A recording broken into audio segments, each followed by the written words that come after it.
Welcome to the deep dive, everybody. Ready to get our hands dirty today with corporate sustainability reporting. Specifically, how companies are measuring their greenhouse gas emissions across their entire value chain. Yeah, no, we're going to dive deep here Isn't it? into the nitty-gritty details That is. using the GHG Protocol Corporate Value Chain Accounting and Reporting Standard. Scope 3. Scope 3. I feel like people have heard of Scope 1 and 2, but Scope 3, Right. that's where the real interesting stuff is. That's where it gets complex. Yeah. Because we're talking about not just what's happening within a company's own walls, their factories, their offices, but the ripple effects of their entire supply chain. So just for context, for people who are not as familiar, Scope 1 and 2, we're talking about direct emissions and then purchased energy, right? Exactly. So the emissions from the electricity that's powering their factories or offices. But And Scope 3. Scope 3 is everything else. Yeah. It says, okay, what about all the indirect emissions that come before and after your operations? That's where we get into those 15 categories of Scope 3. 15 categories. That's a lot to unpack, yeah. That's a lot. So, I mean, what kind of things fall under this Scope 3 umbrella? It's really a pretty diverse set of categories, everything from the emissions that are embedded in the materials a company buys. So think about raw materials, components, Okay. all the way to the emissions that are generated when their products are eventually disposed of. Oh, wow. Even things like employee commutes, Oh, interesting. business travel, all of those fall under Scope 3. Wow. So it's really a cradle to grave Listen to grave. perspective on a company's environmental impact. Yeah. So obviously, each of these 15 categories is going to have its own set of measurement challenges, Certainly. which seems pretty daunting. Absolutely. It can be. It can be. So you need to find a balance between scientific rigor, making sure that you're being accurate in your assessments, and pragmatic solutions, because we're dealing with a lot of data. Yeah. And a lot of moving parts. Yeah, absolutely. So I think it makes sense to kind of go category by category and think about some of these challenges. What stands out to you as particularly significant or maybe surprising even for people? Well, I think right off the bat, category 1, which is purchased goods and services. Yeah. That's a really big one. It's kind of a behemoth in the Scope 3 world because it covers everything that a company buys. And so you can imagine, especially for businesses that have these complex global supply chains, the impact can be enormous. Yeah. It's everything, right? From like the paper clips to the raw materials to, yeah. Absolutely. So, I mean, how do they even begin to calculate those emissions for all of those purchases? Because that sounds like a nightmare. Well, it can be. It's like a forensic investigation almost, Yeah. where you're tracing those emissions back through each stage of the supply chain. Okay. So imagine you're trying to figure out the emissions associated with the smartphone, for example. Well, you have to think about every single component. Where do those raw materials come from? What were the manufacturing processes involved? How are they transported? All of those things contribute to the overall emissions. Yeah. So there's a couple of different approaches that the GHG protocol outlines. Yeah. One is called the supplier-specific method, Okay. and that's where you're really getting down to the granular level. So they actually reach out to each of their suppliers and try to get this information. Precisely. Oh, wow. You're working with your suppliers to get detailed emissions data for each specific product or service that you're buying. Okay. But you can imagine if you're a large company and you have hundreds or even thousands of suppliers, that can become incredibly resource intensive. Right. Not to mention the suppliers themselves maybe having that level of detail. Exactly. So I imagine there's some pushback on that as well. There can be. So the protocol also provides another method, which is called the average data method. And in this case, you would use industry average emissions factors for different types of goods and services. So we're kind of like an estimate. It's an estimate. So, for example, you might have an average emissions figure for producing a ton of steel, for example. Okay. And you would apply that regardless of who your specific supplier is. Gotcha. So it's a little bit more manageable. Yeah. But you're losing some of that granularity and precision. Okay. So kind of two opposite ends of the spectrum there. Exactly. Is there kind of a hybrid approach that some companies use to kind of bridge that gap? There is. Wow. And that's becoming increasingly common. So companies might choose to use supplier-specific data for their major suppliers, Okay. the ones that represent the biggest portion of their spend, and then they might use average data for the rest. Gotcha. So it's about finding that right balance between the accuracy and the practicality. Okay. So it sounds like even when companies are going through all of this effort to be as accurate as possible, there's still going to be some level of uncertainty in these Scope 3 calculations. Absolutely. Uncertainty is something that's acknowledged within the standard itself. And the key is to be transparent about that uncertainty. Yeah. Be upfront about the methodologies that you're using, Okay. the assumptions that you're making, and the limitations of the data so that stakeholders can really understand the context Right. of those calculations. Yeah, transparency is key because I think consumers, especially, are becoming more and more discerning Yeah. about Yeah. where they're spending their money and what the impact of those purchases are. And it feels like that pressure is only going to increase Absolutely. pointing forward. Especially as we see the impacts of climate change becoming more and more apparent Yeah, and more present in our daily lives. exactly. Now, I want to talk about a category that I think is particularly interesting and kind of flips the script on how we typically think about corporate responsibility.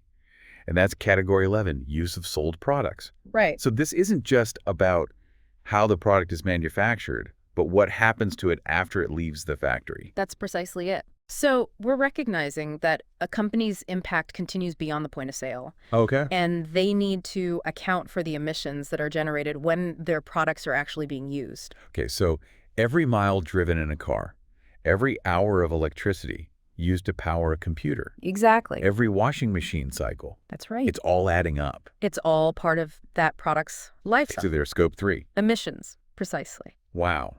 And I mean, obviously, there's going to be a huge amount of variation between products in terms of their use phase emissions, Certainly. right? I mean, like a gas-guzzling SUV is going to have a way bigger footprint than an electric vehicle, even if those manufacturing processes were identical.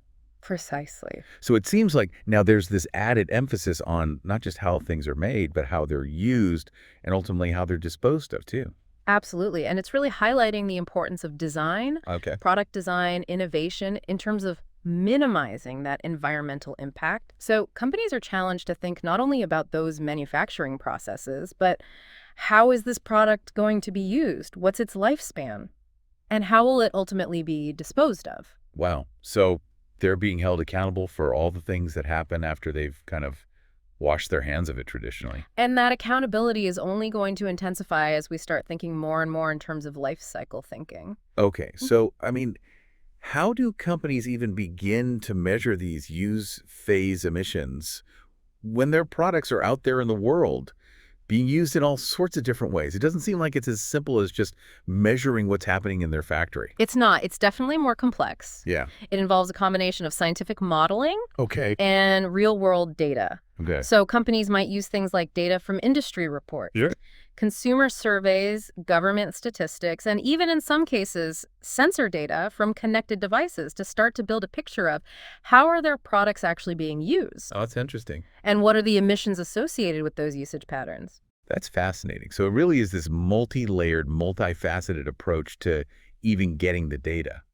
It is. It's a puzzle. Yeah. And it requires collaboration not just within the company, but with outside researchers, Yeah. policymakers, and other stakeholders to really try to develop those more accurate and standardized methods for measuring those use phase emissions. So each category we look at, it just seems like there's this whole other world of complexity that kind of gets revealed. Absolutely. And it really makes you rethink what corporate responsibility means. Yeah. Because the impact of a company's actions goes far beyond just those immediate operations. And we haven't even covered all 15 categories, right? We're just getting started. We're just scratching the surface here. Yeah, there's a lot more to unpack. Absolutely. So I'm very curious to see where we go next with this. We're continuing to unravel those scope 3 emissions. Yeah, it's a lot. All 15 categories. And as we go deeper and deeper, I think it's becoming clear that this is not simple. No, it's not. This is a really intense scientific It's a huge challenge. and logistical challenge. Yeah, for companies to be able to accurately measure these things. So we talk about these 15 categories, and really each one has its own kind of unique, Puzzle puzzles to solve. to solve, right. Exactly. So you're dealing with data analysis, you're dealing with modeling. Yeah. I imagine there's some educated guesswork happening in some of these categories. Oh, absolutely, especially when the data isn't perfect. Yeah, right. Yeah. So, I mean, what stands out to you as a particularly challenging one from a measurement perspective? Like, is there one that you just kind of shake your head and you're like, oh man, this one's rough? Yeah, I think category 8, upstream leased assets, that one always stands out to me as particularly tricky. Okay, upstream leased assets. Tell me about it. So we're talking about assets that a company uses, but they don't own, right? Go ahead. So think about office buildings, warehouses, Okay. company vehicles that are leased. Okay, so if I'm a company and I'm renting office space, Right?